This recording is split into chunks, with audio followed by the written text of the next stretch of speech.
Tila nga mga idol, wala na talagang atrasan ang bakbakan ni Casimero at Luis Pantera Neres sa bansang Japan. Ika nga ng ating mga boxing fans, ito nang hinahantay nila na bakbakan na malupit. Yung hindi boring na laban.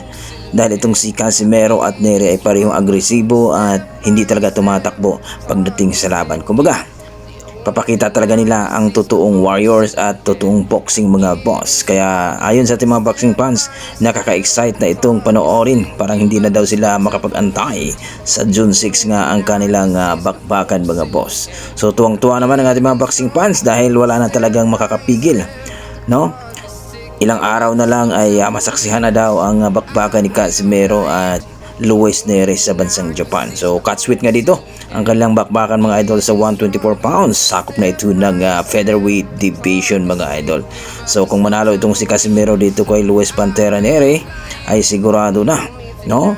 Nangangamoy championship na ito dahil nangako itong kanyang promoter na kung sakaling manalo daw itong si Casimero, ang plano daw nila ay negosyate daw ito sa mga kampiyon dito sa featherweight division para makakuha ng laban for championship bout mga boss. Sa kabilang banda, ito nga si Carl James Martin ng ating prospect, no? Dito sa super bantamweight division, rank number 2 dito sa WBO, ay handang-handa na daw siya, no? Nakalabanin itong si Junto Nakatani o itong si Naoya Inoue. Kahit sino daw dyan mga idol, hindi daw siya natatakot at sisiguraduhin daw talaga niya na paggapangin daw ang dalawang ito.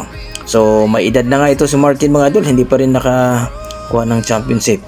So ayon sa ating mga boxing fans, kung sakali nakapirma na uli ito ng kontrata dito sa MP Promotion, no, sa pangalaga ni Sean Gibbons, ay panigurado na makakuha ito ng championship bout dito kay Naoya Inoue. Pero ang problema mga idol, baka hindi pa po nakapapirma ng kontrata itong si Carl James Martin o hindi na pinapirma ng kontrata. So alin dalawa dyan mga idol?